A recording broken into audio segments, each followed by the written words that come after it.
Brigette, gracias por estar aquí hoy con nosotros. Podemos empezar y puedes compartir algunas de las cosas que haces aquí para la comunidad hispanohablante en el centro comunitario. Sure, thank you for having me. My name is Brigette and I'm an immigration attorney with Soberalski Immigration Law. I practice in the entire state of Wisconsin and the entire world. Once per month, I come to Whitewater where we host a pro bono legal clinic. So I meet with immigrants and I offer them free consultations. And I do this in partnership with Voces de la Frontera and any other interested immigration attorneys in the area. Muy bien, gracias por compartir eso. You're welcome. We've assisted hundreds of individuals so far in our efforts. Brigette, mencionaste que eres abogada. ¿Puedes explicar la diferencia entre un abogado y un notario público y qué es lo que pueden hacer, no hacer? Yes, I am an attorney licensed to practice in the state of Wisconsin and licensed to work with the topic of immigration. There's a huge difference between an attorney and a notary public.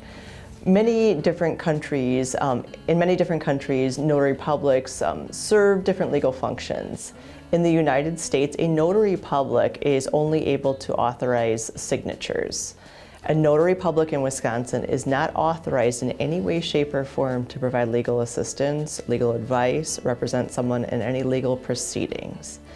With immigration, it's very important to know that only lawyers who are the same as attorneys are able to provide legal advice in the immigration context.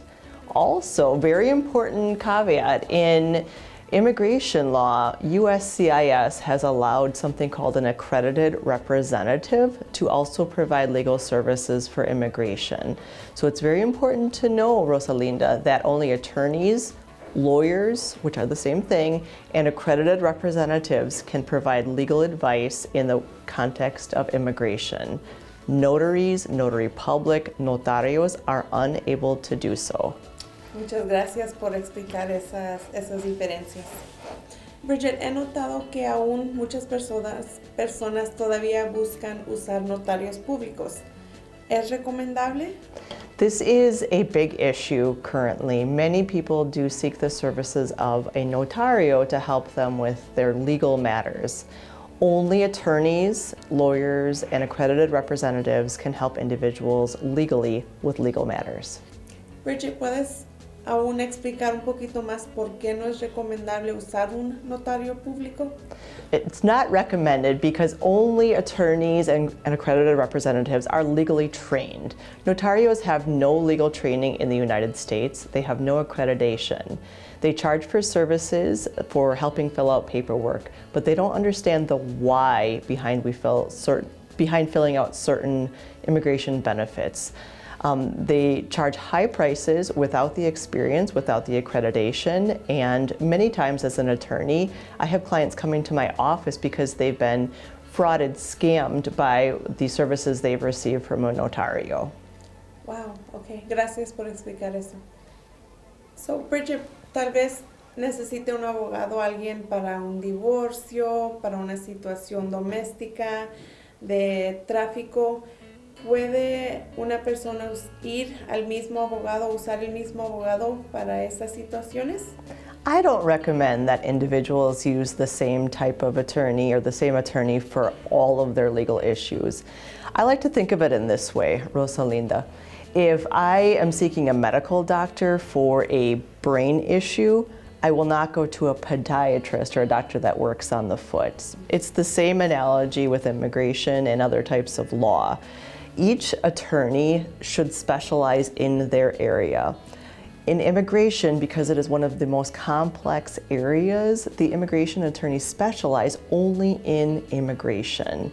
Most immigration attorneys do not also do family law or real estate law, much as real estate lawyers shouldn't and usually don't also practice immigration law. There's a specialization, and when choosing an attorney, it's good to choose someone that has experience and focus in that area of expertise. Muy bien, gracias. Brigette, ¿qué si quiero ir a ver un abogado y él o ella no habla español y mi inglés no es tan bueno? ¿Qué haría en esa situación? In this situation, I would recommend that you bring someone along that would help you interpret from Spanish to English, English to Spanish. Many immigration attorneys do speak Spanish, although in my office we have a unique situation where I speak Spanish with my clients all day long, but another attorney speaks English, and she relies on the help of interpreters all day long to help her communicate. So in every immigration office that I'm aware of, there are interpreters available or bilingual attorneys. Gracias.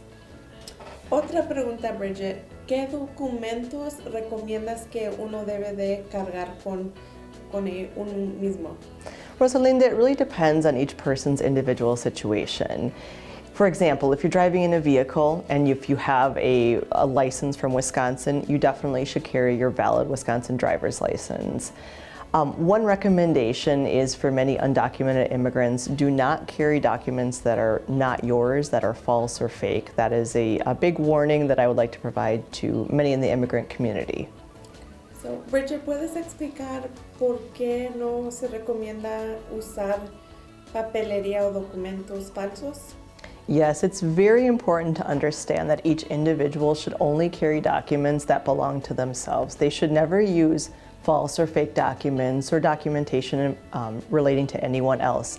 Even if that identification has a picture that looks very much like you, that can result in many problems. It can even result in criminal charges, rising even to the felony level. So using any documentation besides your own is a very, very big risk and can be punishable in the court of law.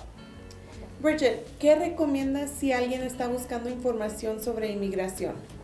If someone's looking for an attorney to help with immigration, I would recommend doing your research and seeking an attorney, lawyer, or accredited representative that specializes in immigration.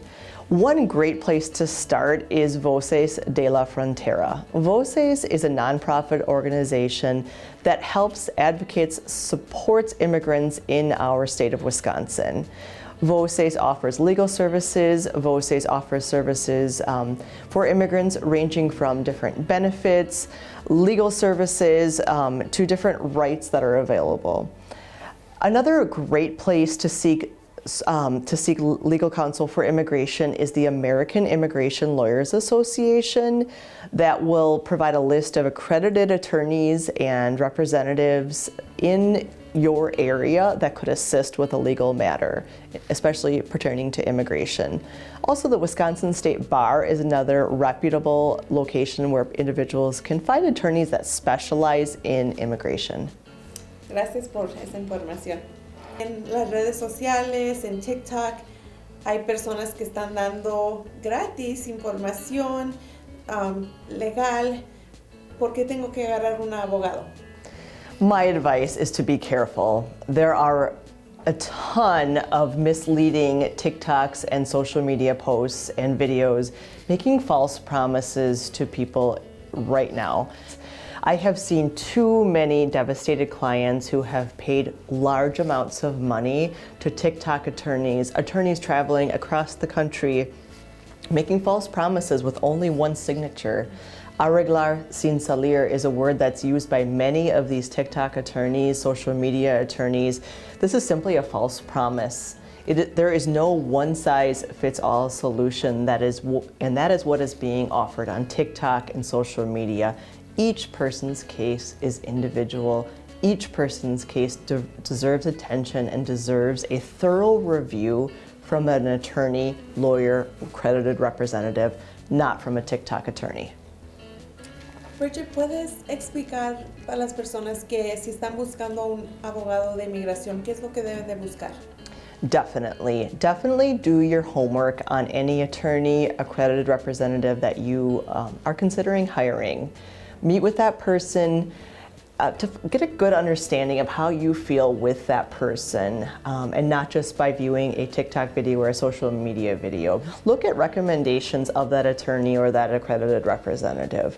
Another point that I would like to make, Rosalinda, is any time that you're about to enter into a legal engagement with an attorney or accredited representative, you should receive a legal services agreement or a contract.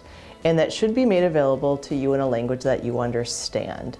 In other words, if you only speak Spanish, you should receive a document or a contract in Spanish, or have that document translated into Spanish for you before you sign anything. Take it home, do your homework, understand what you're signing before you sign and pay.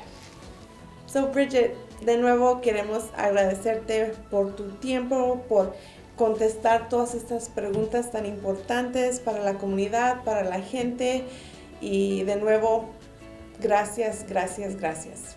Thank you so much, Rosalinda, for your interest and for having me participate in this conversation today. It's a very important topic. It's important that everyone in our community understands their rights, knows their rights, and knows that they have rights. Thank you so much. Gracias.